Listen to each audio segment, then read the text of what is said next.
Gajah. Iya, baru logonya Pak.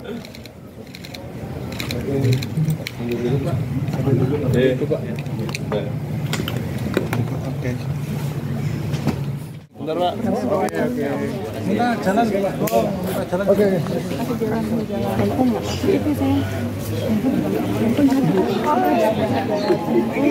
Siap. Ini yang selalu kita gangguin. Yang punya. Lho, selesai tidak selesai kan jero iki Mbak iki. Iki lagi curang. Awasane ya pinter jare kejurung ngoburi. Bang, iki kok bros kok selakangan. Jenenge sama Pak Endi Mas. Mas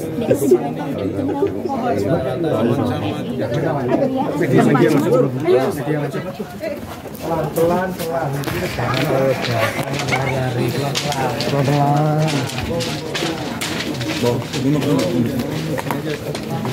Ya. Sanangan baru.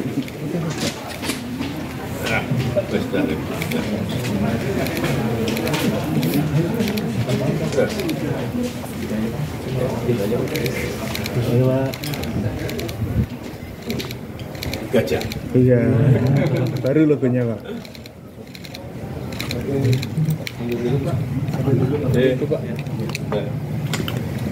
Oke. Balin. Rapat lagi. Ya. 1, 2. Senyum. Udah ngomong. Iya Pak. Terima kasih Mbak.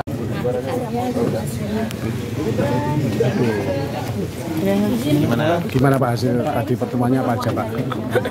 Pertemuan hari ini kami silaturahmi dari DPP PSI bertemu dengan Pak Jokowi juga sekalian menyampaikan jaket PSI. Tadi memberikan jaket PSI kepada Pak Jokowi. Ternyata ukurannya pas. Jadi pantas banget Pak Jokowi pakai jaket PSI. Sekaligus itu adalah jaket dengan logo baru, dengan simbol baru PSI, yaitu simbol gajah. Pemaknaannya apa? Pemberian jaket. Mungkin ada harapan juga Pak. Apa pemaknaannya? Gajah. Gajah itu makhluk yang bijaksana, lembut, kemudian teguh. Dan jangan lupa kalau kita baca literatur, gajah itu adalah salah satu makhluk yang punya karakter paling kuat dalam soal solidaritas. Jadi sekali lagi gajah adalah simbol sesuatu yang bijaksana, yang kuat, yang cerdas.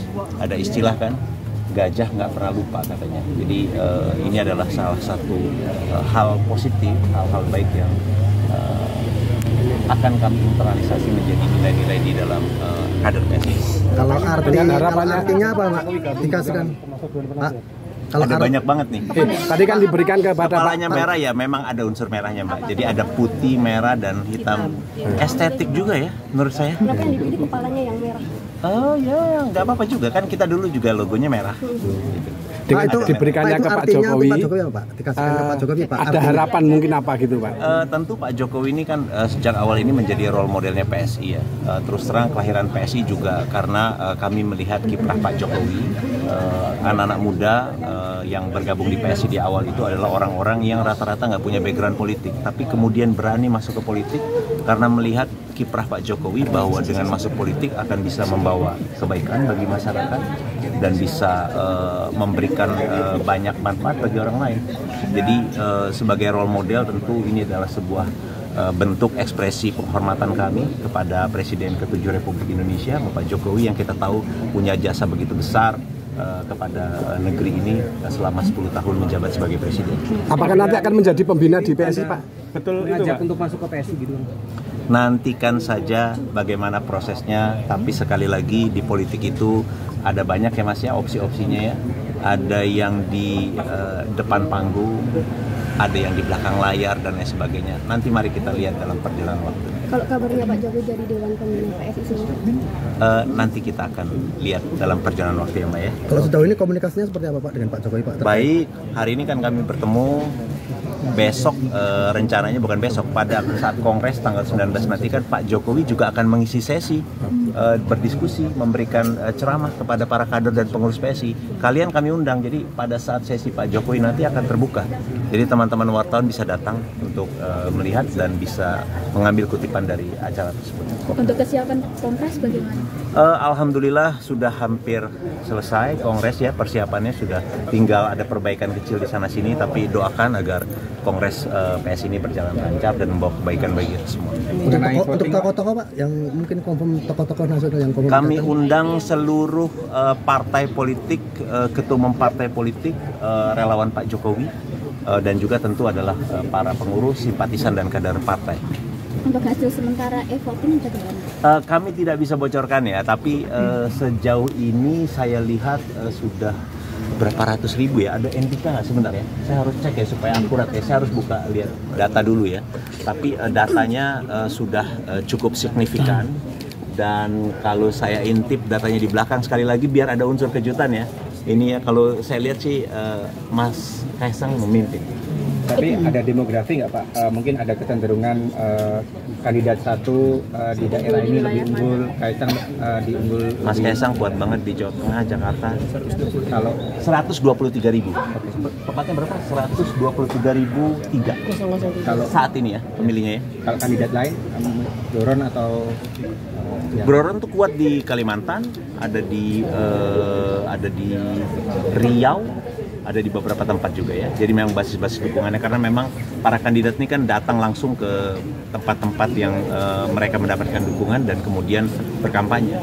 ada tudingan juga kalau ini hanya mengukuhkan Mas Kaisang gitu. Itu gimana menanggapi itu? Enggak juga Mas, justru terbalik. Proses pemilihan umum ini atau pemilihan raya PSI ini justru kita membuka ruang kepada orang baik yang mendukung Mas Kaisang atau tidak mendukung Mas Kaisang. Jadi justru ini proses yang demokratis seperti pemilu pada umumnya. Teman-teman misalnya di pemilu kita bisa berkampanye untuk mendukung seorang kandidat atau berkampanye untuk tidak mendukung atau memilih seorang kandidat atau tidak memilih seorang kandidat. Justru proses pemilihan raya ini justru pemilihan demokratis. Jadi ini nanti yang akan menentukan adalah seluruh anggota PSI.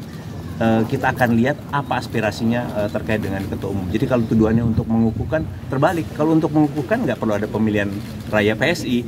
Justru pemilihan raya ini membuka ruang demokrasi bagi yang setuju maupun tidak setuju. Ketika hasil itu keluar, tentu kita semua harus menerima hasilnya sebagaimana kita menerima hasil pemilu. Meskipun mungkin kita setuju, terlepas dari setuju atau tidak setuju dengan hasilnya, kita semua harus menerima itu sebagai satu proses demokrasi. Kalau nanti kongres nanti untuk apa yang acara yang terbuka dan tertutup untuk publik apa aja? Nanti tanggal 19 yang akan terbuka itu nanti pada saat pengumuman dan pengukuhan ketua umum terpilih. Itu sekitar pukul 15 kalau dilihat di jadwal. Setelah itu sekitar pukul 16 ada sesi ceramah, diskusi bersama Pak Jokowi. Itu sekitar sampai maghrib ya, dan pada malam hari nanti akan ada sesi diskusi, ini juga terbuka ya, seminar. Kita mengundang pihak dari luar, independen. Yang pertama narasumbernya ada Afri Madona, Direktur Eksekutif dari Populi Center, satu pollster, lembaga polling terkenal. Kemudian ada Pak Zulfan Lindan, seorang politisi senior. Kemudian ada Pak Suwardi, dosen Unisri Solo ya. Pak, terkait nanti di Kongres, adakah tokoh-tokoh nasional yang akan bergabung dengan PSI? Ada. Nantikan aja. Kalau nggak ada kejutan dong Mas, datang ya. Kalau yang acara tertutup hanya untuk internal PSI aja ada? Ada beberapa acara yang memang sifatnya internal, keputusan-keputusan terkait dengan misalnya kami menetapkan garis besar haluan partai dan lain sebagainya terkait dengan rancangan strategis pemenangan untuk 5 tahun ke depan. Itu tentu forum-forum yang tertutup dan tidak bisa kami buka ke publik. Itu minggunya? Enggak, hari tanggal 19. Tanggal 19 dari pagi sampai pukul 15. Nanti pukul 15 kita buka ruang untuk para wartawan untuk menyiarkan langsung, monggo. Datang untuk melihat, silahkan. Pak Presiden akan hadir, insya Allah rencananya sejauh ini confirm. Demikian juga Pak Wakil Presiden pada tanggal 20. Pukul 19 waktu Indonesia bagian Barat malam. Itu yang di editorium. Kalau yang terbuka tadi yang 19 di Geraha Sabah. Di Geraha Sabah, tanggal 19 di Geraha Sabah. Jadi jangan salah, 19 di Geraha Sabah. Pukul 15 teman-teman bisa datang. Tapi jangan lupa tanggal 19 itu di pembukaan teman-teman juga bisa datang. Karena pada saat pembukaan itu akan ada beberapa sesi, termasuk juga bagian yang penting juga pendiri PSI Pak Jeffrey Giovanni akan memberikan pengantar untuk kongres, kemudian juga itu momentum di awal teman-teman bisa menanyakan update terkait dengan kongres juga. Jadi pagi itu sudah terbuka. Jadi monggo kita akan rencana konferensi pers sekitar pukul 8.30 waktu Indonesia bagian Barat. Silahkan langsung ke Geraha Sabah. Kita akan ada konferensi pers pagi, kemudian ada pembukaan. Kemudian setelah pembukaan itu teman-teman bisa nanya lagi, wawancara lagi dan lain sebagainya, bisa ngambil kutipan dari proses pembukaan tadi. Kemudian setelah itu sidang tertutup sampai pukul 15. Pukul 15 kita buka lagi, wartawan boleh datang untuk menyaksikan proses pengumuman dan pengukuhan ketua umum terpilih pemilu raya. Udah ya? Dalam kongres ini nanti akan dihadiri pengurus sama kader berapa mungkin? Yang kongresnya tanggal berapa, Mas? Yang ini besok di sini yang 19. Kalau 19 itu kan kita karena memang ini kita membatasi hanya pengurus DPW, DPD, kepala daerah dan legislator dari PSI. Jadi ada sekitar 1.200-an lebih. Tanggal 20? Tanggal 20 lebih banyak. Jadi itu kombinasi di antara pengurus, kader, kepala daerah, legislator, simpatisan, ada relawan juga dan lain sebagainya. Itu sekitar 9.000 atau 10.000 orang karena kapasitasnya memang seperti itu. Tapi di luar mungkin akan ada lebih banyak lagi para pendukung PSI. Doakan Mas ya Mbak ya supaya lancar semua. Terima kasih, matur nuwun, terima kasih.